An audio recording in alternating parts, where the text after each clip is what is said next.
Olá!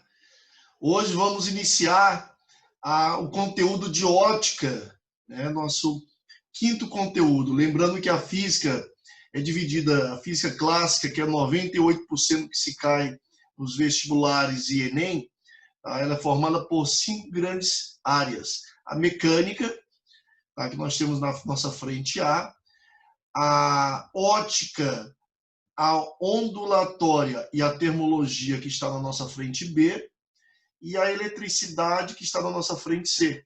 Então, nós já tínhamos iniciado com mecânica, já tínhamos iniciado e encerrado a ondulatória, já iniciamos a eletricidade e agora vamos dar início à ótica geométrica. Certo? Então, iniciando ótica, nós vamos dar início ao nosso primeiro capítulo com fundamentos da ótica geométrica. Está na nossa frente B, livro 2, na página 275. A ótica era dividida em duas partes. A ótica geométrica, que basicamente estuda os fenômenos luminosos sem considerar a natureza da luz, e a ótica física, que estuda os fenômenos luminosos cuja explicação depende das teorias relativas à natureza da luz. Então, basicamente, comportamentos ondulatórios como polarização, difração, interferência, o espectro eletromagnético, tudo isso é parte da ótica física. Isso nós estudamos dentro da parte de ondulatória, porque lá a luz era apenas mais um tipo de onda. Agora nós vamos iniciar a ótica. Essa parte que nós vamos iniciar é a ótica geométrica, que ela estuda o comportamento mais específico da luz.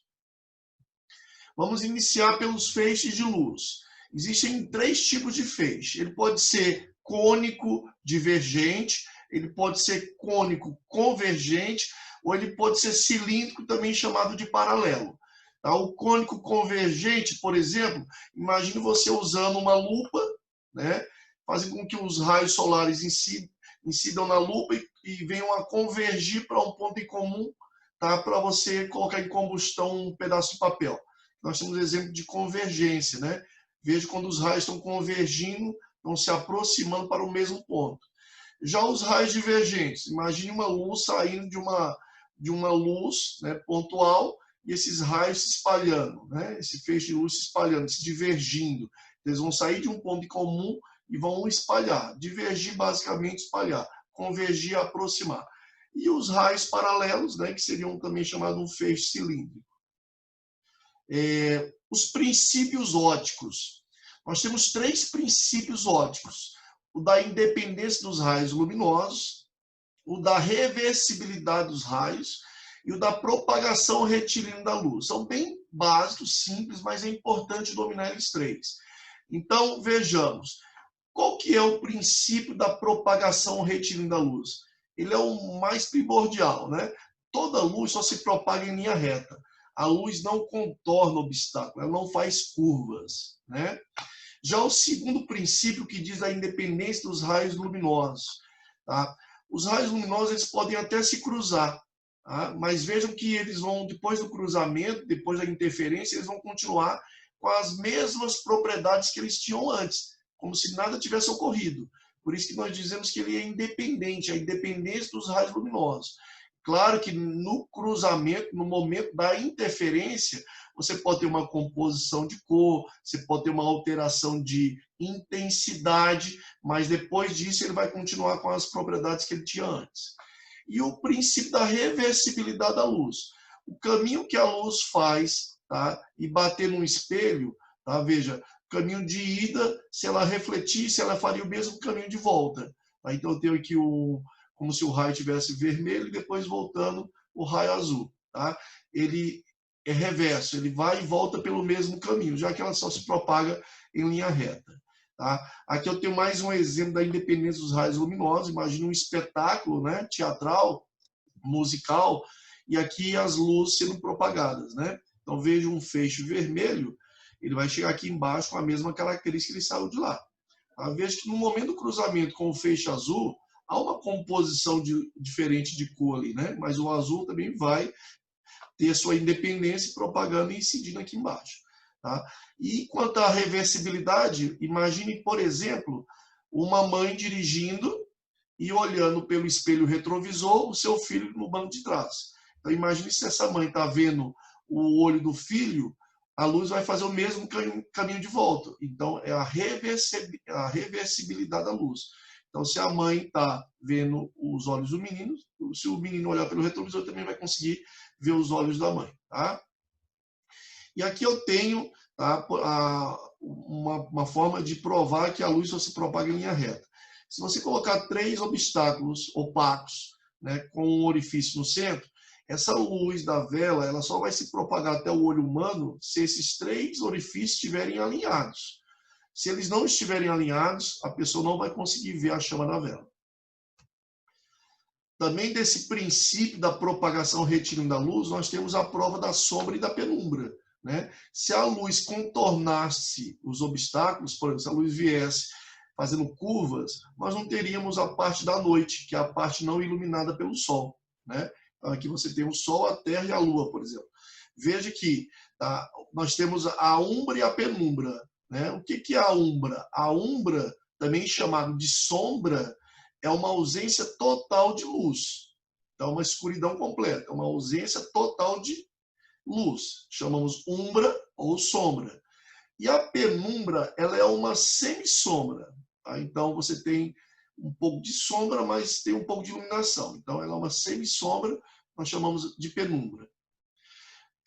Podemos também provar, com essa consequência, como consequência da propagação retilínea da luz, os eclipses. Né? O eclipse lunar e o eclipse solar. Eclipse significa não visualizar, não ver, estar coberto. Né? Então, o que é o eclipse lunar? É quando você não vê a Lua. Imagine que você está aqui virado na parte da Terra, da face da Terra virado para a Lua, mas você não consegue ver a Lua. Por quê? A Lua não tem luz própria. E a luz do Sol, nesse caso, não vai chegar até ela. Né? Então, se ela estiver numa região de semissombra, por exemplo, imagine um quarto a Lua na sua fase quarto crescente, o quarto minguante. Você vai conseguir ver, né, uma parte dela, porque parte dela está na sombra e parte está na penumbra. Né? Então, aqui, quando a Lua está completamente na área de sombra da Terra, você tem um eclipse lunar, você não consegue ver ele. E claro que o eclipse parcial da Lua seria quando ela tem parte dela coberta pela sombra e parte está na penumbra. Já o eclipse do Sol, como que acontece? Você teria que ter um alinhamento Terra, Lua, Sol, ou seja, a Lua tem que estar entre a Terra e o Sol. Logo, isso estaria acontecendo, por exemplo, na fase de Lua Nova. Né? Então, imagine você está de dia, né? E você está numa região da Terra específica que você não consegue ver o Sol. Por quê? Porque a Lua se colocou entre o Sol e a Terra, fazendo um cone de sombra dela e fazendo com que você estivesse exatamente nessa região. É claro que o eclipse solar ele é mais raro que o eclipse lunar. Por quê? Porque o cone um dos fatores, né, predominantes para ser mais raro é que o cone de sombra da Lua é menor que o cone de sombra da Terra. Ok? Também nós temos como consequência da propagação retilínea, por exemplo, a descoberta da câmara escura de orifício. A câmara escura de orifício foi a base para tudo que você imaginar de dispositivo, tá, hoje relacionado a imagens. Desde uma câmera fotográfica, uma filmadora, hoje o nosso celular, que vai ter um orifício lá onde a luz vai penetrar e vai se formar a imagem lá dentro.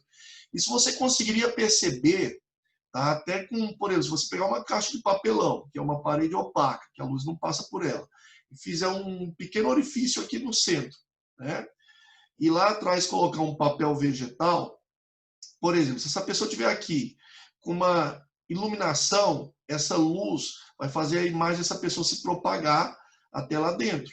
E você lá atrás dessa caixa de papelão, você conseguiria ver, já que eu falei colocar um papel vegetal, ele é um papel fosco, você veria lá a formação da imagem da pessoa. E vejam que essa imagem ela é invertida em relação ao objeto. Tá? Toda imagem projetada ela é uma imagem invertida. Nós denominamos na ótica essa imagem invertida de uma imagem projetada como sendo imagem real. Então, toda imagem real ela é projetada, logo ela é invertida. Okay? Veja que a luz que se propaga dos pés da pessoa vai se propagar em linha reta, então vai estar lá em cima. Já a luz que se propaga da ponta da vara do pescador vai se propagar lá embaixo. Por isso essa imagem vai se formar invertida. Inclusive, as imagens se formam dentro do nosso olho, ou seja, na nossa retina, também de forma invertida. O nervo óptico vai transmitir essa imagem invertida para o cérebro, que faz o papel de desinversão para que nós possamos ver a imagem normal, digamos assim, uma imagem direita ou direta, também chamado na ótica. Então veja que nessa câmara escura com orifício é importante entender o que é uma câmara escura, porque as questões de ótica, até mesmo em questões de matemática, pode cair uma questão de câmara escura.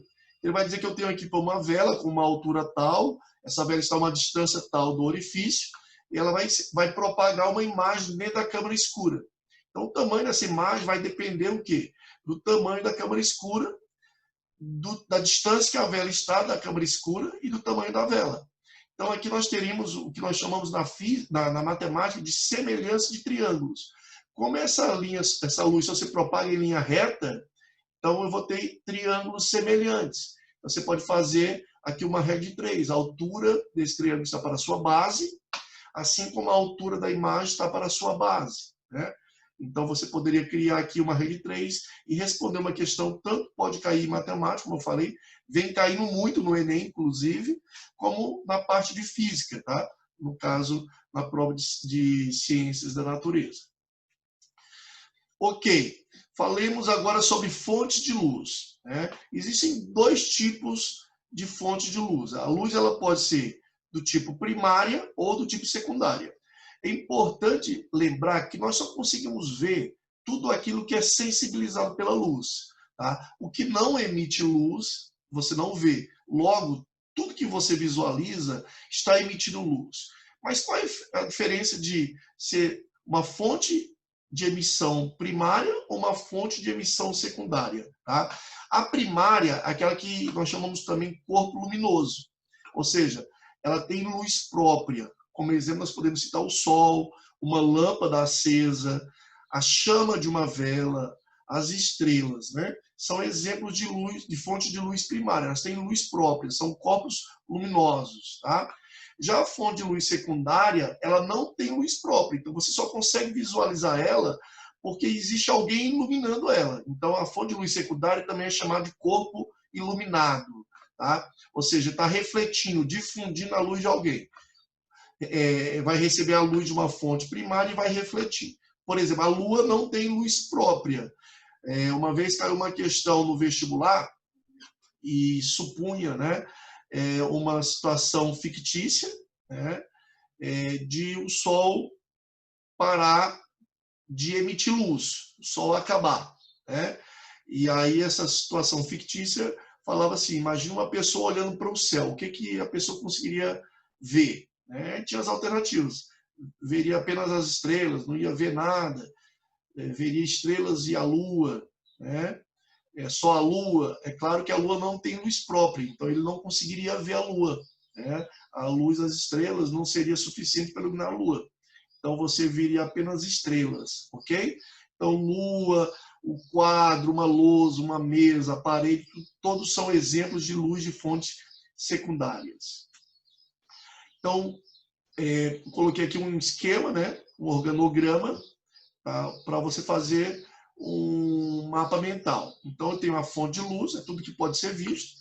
Tá? Ele se divide em primária e secundária. Primária quando tem luz própria, secundária quando reflete a luz de algum outro corpo. E a primária, por sua vez, pode ser incandescente, quando você tem emissão de altas temperaturas, ou luminescentes, quando são a baixas temperaturas. Por exemplo, o Sol é uma fonte de luz primária do tipo incandescente. As estrelas também, a vela também, né? A chama da vela também. Já as luminescentes, né, são aquelas de baixas temperaturas, são fontes de luz primárias, né, ou seja, tem luz própria a baixas temperaturas. Por exemplo, uma lâmpada fluorescente. Ela emite luz apenas quando durar a ação do agente excitador. Então, eu tenho um flúor aqui dentro dessa lâmpada. Conforme eu faço a passagem de elétrons aqui, eu vou ter uma reação química, tá? Uma reação que vai criar uma fluorescência, por isso a base de flúor, né, fluorescente, e ele vai emitir luz. Já as fosforescentes, né, ela quando ela está iluminada pela lâmpada, bom, imagine aqui um interruptor a base, formada a base de fósforo. Às vezes você tem também, por exemplo, os ponteiros do relógio, a base de fósforo, né? Então, quando está iluminado com a luz, tá, ele está absorvendo a luz e ele não reage, né? Mas quando você desliga a luz, ele passa a emitir luz, ou seja, eu teria uma fonte de luz primária do tipo, né, do tipo luminescente, do tipo fosforescente. Ou seja, você consegue ver aquele interruptor no escuro, assim como o ponteiro de um relógio, por exemplo. Quanto às luzes, né, nós podemos ter fonte monocromática, as fontes luminosas também podem ser monocromáticas ou policromáticas. As monocromáticas, o próprio nome já diz, né, luz monocromática, ela tem apenas uma única cor, a luz vermelha, ela é monocromática. Já a luz policromática, quando ela tem várias cores. O branco, por exemplo, você sabe que é a composição de todas as cores. Então, a luz branca que vem do sol é uma luz policromática. Quando você tem o arco-íris e pega só o vermelho, só o vermelho, só o azul, é uma luz monocromática. Como exemplo, eu posso citar também para vocês o disco de Newton, né? Newton criou um disco, pintou, ele dividiu ele em 7 partes, pintou ele com as 7 cores do arco-íris, veja que as 7 cores do arco-íris, o vermelho, o alaranjado, o amarelo, o verde, o azul, o anil e o violeta. E quando ele girava esse disco bem rápido, você acaba vendo o quê? A luz branca. Então, se você girar ele rapidamente, você gira ele um pouco lento, ele vai misturando as cores. Veja que misturou os tons de azul, né? Aqui o verde, aqui os tons avermelhados, né? Se você gira ele rapidamente, ele fica branco. Tá? Bem rápido ele fica branco. Por quê? Essas cores compõem o branco. O branco é a composição de todas as cores do espectro, né? Alguns pensam que é diferente. Pensam que o preto é cor e o branco é ausência de cor. É exatamente o contrário. O preto é ausência total de cor e o branco é a composição de todas as cores. Aqui nós temos, eu citei aqui, também coloquei aqui a imagem do prisma, uma luz policromática branca, né? Incidindo o prisma. Veja que ele vai se dividir aqui nas 7 cores do arco-íris, tá? Aqui, veja, você vai ver as 7 cores, tá, monocromáticas. O vermelho, você consegue perceber no arco-íris, as 7 cores. O vermelho, o alaranjado, o amarelo, o verde, o azul, o anil e o violeta. Tá?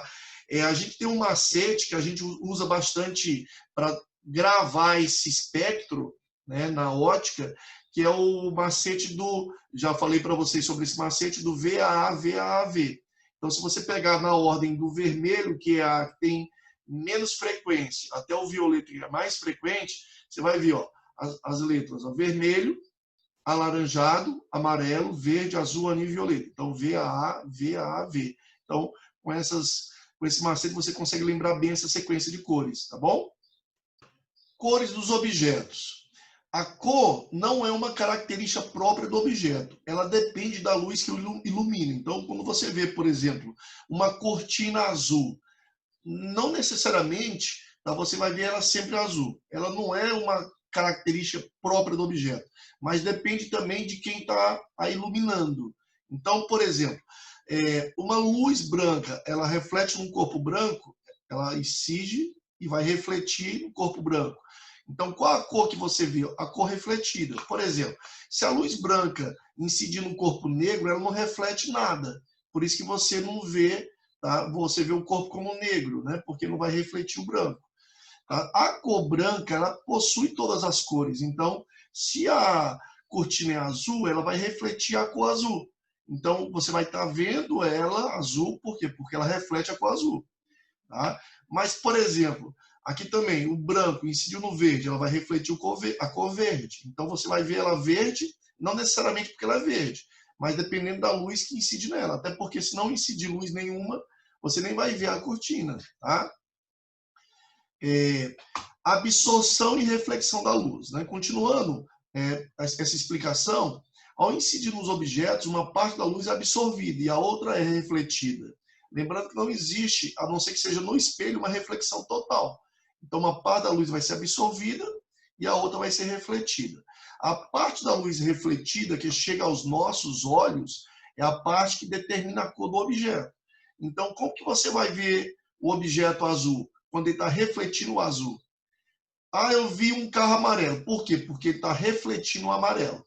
Por exemplo, imagine uma luz policromática. A luz policromática é aquela que tem todas as cores, incidindo e batendo num carro azul.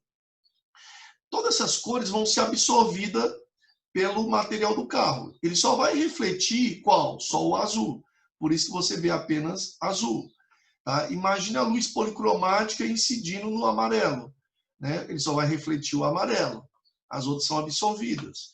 Agora imagine a luz branca incidindo no carro branco. Ele reflete todas as cores. Por isso vai formar branco novamente, que é a composição de todas. Tá? Vocês conseguem aqui observar o macetezinho novamente. Ó. Exatamente na sequência. Vermelho, alaranjado, amarelo, verde, azul, anil e violeta. Agora, olha só. Veja a bandeira brasileira iluminada com alguns tipos de luz. Né? Então, você fala, a bandeira do Brasil é verde, amarela, azul e branco. Depende, né? Depende com que luz ela está sendo iluminada. Se ela for iluminada com a luz branca, por exemplo, a luz que vem do sol, como a luz branca tem todas as cores, então essa parte da bandeira vai refletir o verde, essa parte vai absorver todos, vai refletir só o amarelo, essa vai refletir só o azul e essa vai refletir só o branco. Então você vai ver ela, digamos, numa cor original. Agora imagine a bandeira do Brasil iluminada com uma luz azul. Você leva a bandeira do Brasil para dentro de uma sala que só tem um neon azul, por exemplo. O que acontece? Essa parte verde vai refletir azul? Não, porque tá, ela não é azul para refletir o azul, então ela absorve o azul, não reflete nada. O que é a ausência de cores? É o preto. Né? Desconsidera essa margenzinha aqui, tá? Então, o verde não vai refletir nada, então você não vai ver cor nenhuma, preto. O amarelo não vai refletir nada, você vai ver o quê? Preto. Agora, o azul, como ela está iluminada pela cor azul, vai refletir o azul. Então, você vai ver a parte azul. Já a parte branca, né? A parte preta, ela não vai refletir nada, porque ela não vai refletir o azul, ela absorve também o azul. Você vai ver preto, sem cor. E a parte branca, ela consegue refletir o azul, porque o branco é a composição de todas. Então, ela reflete o azul. Então, o branco você vai ver azul também. Então, a bandeira do Brasil, iluminada numa sala só com uma luz azul, você só vai ver ela nas cores preta e azul. Olha ela iluminada pela cor verde. Né? A gente vai ver ela só verde e preta. Ela iluminada pela cor amarela, você vai ver ela só preta e amarela. Tá? Então, cuidado que esse tipo de questão, às vezes, cai no Enem. Tá? Como que você vê o objeto? Então, você vai ver ele dependendo da luz que ele reflete. E a luz que ele vai refletir, claro, vai depender da luz que está incidindo nele. Quanto aos meios de propagação da luz, né? Nós temos 3 meios. O transparente, o translúcido e o opaco. O transparente é aquele que você vê exatamente por entre ele como o objeto é. O translúcido você consegue ver por entre ele, mas já de forma um pouco, né, distorcida. Então, é o que nós chamamos de translúcido. E o opaco você não consegue ver por entre ele. Tá? O meio transparente ele vai deixar passar a luz totalmente. Então, aqui veja esse vidro. A gente consegue ver o peixe, tá? Como ele é. Aqui eu tenho, por exemplo, imagine um vidro fosco. Né? Então, você vê uma sombra lá dentro da cadeira, do computador, mas não vê na íntegra. Né? Então, por quê? Porque os raios luminosos, quando passam, eles são desviados por esse material fosco. Então, você vê a imagem distorcida. E já o material opaco, como um livro, você não vê por entre ele. Né? Por quê? Porque ele não deixa passar a luz de jeito nenhum. Então, o meio transparente deixa passar totalmente a luz. O translúcido deixa passar, mas desvia os raios luminosos. Então, você vê distorcido. E o opaco não deixa passar nada de luz. Não deixem, para finalizar o capítulo, de ler o nosso Para Saber Mais, que nesse capítulo, inclusive, é muito interessante. Ele vai falar sobre um eclipse do outro mundo, tá ok? Vamos agora para os nossos testes, resolvendo nosso praticando. Nossa primeira questão, ela diz o seguinte: 2 raios de luz se propagam em um meio transparente e homogêneo, e em certo ponto se interceptam. O que acontece com os raios luminosos depois de eles se encontrarem? Tá? Como que nós vamos responder essa questão? É muito importante a elaboração, tá, da resposta de uma questão científica. Nós estamos estudando ciências. Então, vejam só, vocês não provaram nada, vocês não têm nenhuma lei comprovada. Então, você não pode simplesmente dizer assim, esse raio vai passar um pelo outro e vai continuar como se nada tivesse acontecido. Tá? Você não pode elaborar a resposta cientificamente dessa maneira, tá? Com achismos. Tá? Se fosse para você escrever uma redação, tudo bem. Agora, a resposta científica, a resposta física, se dá com base em leis, em teorias comprovadas, em leis. Tá? Então, como que nós responderíamos essa primeira questão? Você vai dizer assim, com base no princípio, em um dos princípios da óptica geométrica, que é o princípio da independência dos raios luminosos. Esses raios vão se cruzar, tá, e vão continuar como se nada tivesse acontecido, ou seja, com as mesmas propriedades que eles tinham antes. Então, veja a necessidade de eu citar a lei, tá? Ou o princípio, ok? Então, eu poderia elaborar assim a resposta. Pelo princípio da independência dos raios luminosos, é possível afirmar que cada um dos raios continuará se propagando na mesma direção e sentido que estavam antes de se interceptarem. Ok? Vamos para a nossa segunda questão. Em certo momento do dia, um prédio projeta uma sombra de 40 metros. Nesse mesmo momento, uma régua de 30 centímetros projeta uma sombra de 12 centímetros. Qual é a altura do prédio? Por exemplo, oticamente, fisicamente, você consegue, com uma aproximação bem adequada, né, bem interessante, calcular a altura de uma árvore, a altura de um prédio, colocando um objeto, tá, para fazer uma comparação em termos de projeção de sombra desse objeto. Então, eu quero calcular a altura aproximada daquele edifício. Eu coloco uma régua ali próximo, ou pego a sombra de um muro e consigo calcular a altura do muro e a sombra do muro. Então, com base na sombra do prédio, eu posso calcular a altura dele, por exemplo. É uma maneira. Esse tipo de questão que eu falei para vocês. Esse tipo de questão, ela pode cair tanto em matemática como em física, porque ela é uma questão que ela traz qual princípio? O princípio da propagação retilínea da luz. Porque se você calcula aquilo no mesmo momento e você sabe que os raios solares eles não contornam o obstáculo, você consegue chegar aí numa regra matemática de projeção, consequentemente de semelhança de triângulos. Mas você também ela pode cair também na área de matemática, porque a semelhança de triângulos, você pode trabalhar também a resolução com o teorema de Tales, né, Tales de Mileto. Então, é uma questão que pode cair tanto em matemática como em física. Vejamos a resposta dessa questão. Eu coloquei aqui uma figura para a gente entender melhor, né? Então, a questão ela fala que eu tenho um prédio, esse prédio projetou uma sombra de 40 metros, tá? E disse que naquele mesmo momento eu coloquei uma régua de 30 centímetros e a régua projetou uma sombra de 12 centímetros. A pergunta é, qual é a altura do prédio? Ou seja, esse X aqui é a minha incógnita. Então, eu vou fazer aqui, tá, por semelhança de triângulos. Como eu sei que esses raios solares são paralelos, né, eu tenho que calcular, é claro, a sombra no mesmo momento aqui, ou quase no mesmo momento, para ter uma diferença mínima. E aí eu vou fazer semelhança de triângulos, tá ok? Então, eu vou fazer uma regra de 3. A altura do prédio está para a sua sombra, x está para 40, assim como a altura da régua está para a sua sombra, 30 está para 12. Você vai falar assim, Ricardo, mas eu tenho aqui a sombra do prédio em metros, e aqui eu tenho em centímetros. Mas veja que a altura e a sombra da régua estão em centímetros. Então, é como se eu tivesse simplificado o centímetro com o centímetro. Como isso aqui é uma relação, não tem problema nenhum, não precisa transformar. Se transformar também vai dar a mesma coisa.